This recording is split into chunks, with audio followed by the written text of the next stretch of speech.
সাথে আমাদের অন্য কোনো কিছু নাই, শুধুমাত্র নির্বাচনী জোট, অমুক কিছু নাই, তমুক কিছু নাই। কিন্তু ওদেরকে কিছু বললে এই যে কত চমৎকার করে যে এনসিপিকে ডিফেন্ডই করা হয় না, এনসিপির নেতা একেবারে নিজের গায়ের পর নিয়ে যেভাবে ডিফেন্ড করছে, এই ধরনের কনফাইনমেন্টে রাখাটা একেবারেই ইলিগ্যাল কাজ। আপনি কথাগুলো বলছিলেন হলো জামাতকে কেন্দ্র করে তারেক রহমান সাহেব বোধহয় অনেকগুলো কথা বলেছেন, এই যে গুপ্ত আসলে তো অনেক জায়গায় এটা ফ্যাক্টটা হচ্ছে। পাটোয়ারি এই অভিযোগটাও করেছেন, ঢাকাতে দুর্নীতিবাজ, সন্ত্রাসী ও চাঁদাবাজদের মনোনয়ন দিয়ে বিএনপি আবার চাঁদাবাজি, সন্ত্রাসী ও দুর্নীতি বন্ধ করার কথা বলে জনগণের সাথে প্রতারণা করছে বলে অভিযোগ করেছেন। এবং সেই সাথে যদি জয়নাল শিশিরের বক্তব্য যদি যুক্ত করি যে বিএনপি এখন সরকারের ভেতরে ঢুকে গেছেন, সব বিএনপির কথাই সরকার উঠা বসা করছেন, আসলে কি হতে পারে? আসলে বিষয়টা কেমন, আপনি কি দেখছেন? মানুষ তো মুখ দিয়ে অনেক কিছুই বলতে পারে, সো আমাদের কাজ হলো যে সেই ব্যাপারটাকে কে কিভাবে বলছে সেই প্যাটার্নটার প্রতি আমার প্রত্যেকেরই বাক স্বাধীনতার প্রতি আমার রেসপেক্ট আছে, রাইট? এটাই বাক স্বাধীনতার চূড়ান্ত এক্সপ্রেশন এবং আমার কাছে মনে হয় যে এই বাক স্বাধীনতা টুকটাক থাকা উচিত পলিটিক্সে। এবং পলিটিক্সে এই ধরনের বাক স্বাধীনতা যদি থাকে তাহলে দেখবেন যে এই মারামারি, সহিংসতা, অমুক তমুক এগুলো টুকটাক কমে যায়। এবং একই সাথে ওই রাজনীতিবিদদের নিজস্ব ওয়েট বলতে কিছু কথা আছে, বুঝছেন?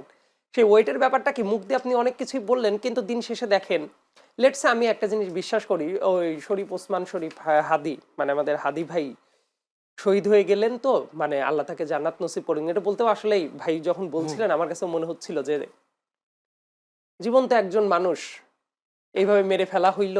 দেখেন ইলেকশনটা হয়ে যাচ্ছে, কিন্তু আজ অবধি মানে বিচারের কোনো প্রক্রিয়ার সেটা আসলে শুরু হইল না। এটা খুবই দুর্ভাগ্যজনক। এটা তো আসলে ইরেসপেক্টিভ অফ পলিটিক্যাল বায়াসনেস সবকিছুর ঊর্ধ্বে উঠে এই ব্যাপারগুলা বিচার বিবেচনা করা উচিত। তো আল্লাহ তাকে জান্নাত নসিব করুক, আর এই শাস্তিটাও যাতে নিশ্চিত হয় সেই জন্য আমাদের ক্রমাগত কথা বলে যাওয়াটা উচিত। 2 নম্বর ব্যাপার বলি, দেখেন হাদি ভাই যখন এই জায়গায় ক্যাম্পেইনটা করছিলেন অনেকেই কিন্তু পছন্দ করছিলেন, নো ম্যাটার পলিটিক্সটাকে কেউ এন্ডোর্স করুক চাই না করুক। ব্যাপারটা যেটা হয়েছে ওই ব্যাপারটার ভেতরে না একটা ইনোসেন্স ছিল, কিন্তু ওই জায়গায় যখন আপনি জাস্ট পাশাপাশি রেখে চিন্তা করেন, এই ব্যাপারটা তো আমরা বলছি, এটা যারা দেখবে নিশ্চয়ই তাদের বিবেচনা করতে পারবে। জাস্ট হাদি আর এক পাশে হইল আমাদের নাসিরউদ্দিন পাটোয়ারি, দুইজনের কথাবার্তা, জেস্টার বসচার, কাজ কারবার যা যা করছে, এটা করার পরে মানুষের বিচার বিবেচনা করে নিতে পারবে যে ও ওয়েটটা আসলে কমে নাকি বাড়ে। আমি বলছি না যে দুইজন ব্যক্তি কখনোই এক হওয়াটা সম্ভব না, কিন্তু ওই যে কম্প্যারিজনের জায়গাটাতে আমি একটু নিয়ে গেলাম। তো এই কারণে আমার মনে হয় যে অনেক আলাপ আলোচনা করে বলতে চাচ্ছেন হাদির যে ওয়েট, না সেই ব্যাপারটাকে অনেক ক্ষেত্রে আউলফল ভাবে সেলও করতে গিয়ে বরং আরো হাস্যরসাত্মক উপায়ে তৈরি করেছে। যেমন ওই যে হাদি ভাইয়ের একটা ব্যাপার ছিল না, ওই যে মুড়ি বিলি করতো বাতাসা দিয়ে, ব্যাপারটাকে কিন্তু ইনোসেন্স দেখা যাইতো এটার ভেতরে, কিন্তু সেম জিনিসটাই সে যখন করছে খুবই হাস্যকর হয়ে যাচ্ছে। ইয়েট তার কাজ কথাবার্তা আমি মনে করি এইটুকুন ব্যক্তি স্বাধীনতাটা থাকা উচিত। মানুষ তাকে একসেপ্ট করবে কিনা মানুষ ভোট দিয়েই তো যাচাই করে দিতে পারে। আমরা যদি বলো এটা করলো ওরে পুঁতে ফেলতে হবে, ওকে অমুক করতে হবে, তমুক করতে হবে, না, এটা গণতান্ত্রিক চর্চা না। গণতান্ত্রিক চর্চাটা হলে এটা যে আমার একজনের কথা যদি অপছন্দ হয়, সে যদি আপনার ব্যক্তিগত কোনো ক্ষতি টতি না করে ফেলে, ক্রাইম না করে ফেলে, তাহলে সে বলতে থাক না। মানুষ তাকে একসেপ্ট করলে সেটাকে আমি ওয়েলকাম করবো যে মানুষ হয়তো তাকে একসেপ্ট করছে, আর যদি না করে তাহলে বুঝতে হবে যে তার ওই ওয়েটটাকে সে আসলে বাড়ালো নাকি কমালো। এই ব্যাপারটা বোধহয় জনগণের হাতে আমরা ছেড়ে দিতে পারি। এটা নিয়ে আসলে এত তর্কাতর্কি মারামারি। আমি একটু পয়েন্টে আসি। কালকে মির্জা আব্বাস বলেছেন, তাকে একজন সাংবাদিক প্রশ্ন করেছিলেন, তখন তিনি বলেছেন এনসিপি আর জামাত হচ্ছে ক্ষমতায় এখন। তার বক্তব্য, এখন যদি জয়নাল আবেদিন শিশিরের কথা যদি বলি, বিএনপি এখন প্রশাসনকে ব্যবহার করছে, এই দুই কথার মধ্যে যদি আপনি দুইটা কথা বলার আগে, শিশির ভাই অনেক পরিচিত মানুষ আমার, বাট আপনারা টক শোতে বসায় দেন জন্য বিভিন্ন তর্কাতর্কি শুরু হয়, কিন্তু দিন শেষে আমরা আবার হ্যান্ডশেক করেই ফেলি।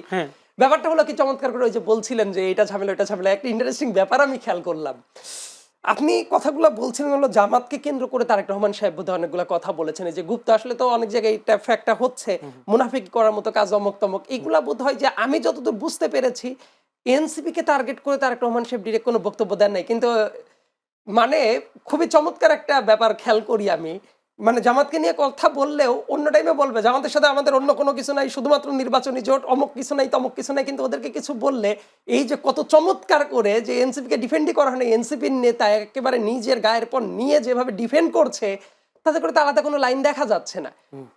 আমি মনে করি যে প্রত্যেকটা রাজনৈতিক দলেরই এই গভর্নমেন্টে বিভিন্ন জায়গায় বিভিন্ন অ্যাক্সেস আছে। আমি যদি বলি যে অন্য রাজনৈতিক দলের অ্যাক্সেস আছে বিএনপির নাই, এটা যেমন কথাটা ঠিক হবে না, আবার বিএনপির আছে অন্য দলের নাই, এই কথাটা বললে এটাও ঠিক হবে না। প্রত্যেকেরই অ্যাক্সেস বিভিন্ন জায়গায় আছে, এইটা হলো সত্য কথাটা। এই সত্য কথাটা কেউ হয়তো বা স্বীকার করে, কেউ স্বীকার করে না। আমি তো বললাম, আমি মনে করি যে প্রত্যেকটা রাজনৈতিক দলেরই অ্যাক্সেসটা আছে। যেমন তো একটা উদাহরণের কথা বললাম, আমি আরেকটা উদাহরণের কথা বলি। ওই যে হ্যাক নামের যে কিছু কাহিনী, বা এটা কিন্তু পেঁচাইতে পেঁচাইতে অনেক দূর চলে গেছে। দেখবেন রাষ্ট্রপতির ওই জায়গা থেকে একজনকে অ্যারেস্ট করে নিয়ে আসা হইলো, রাইট?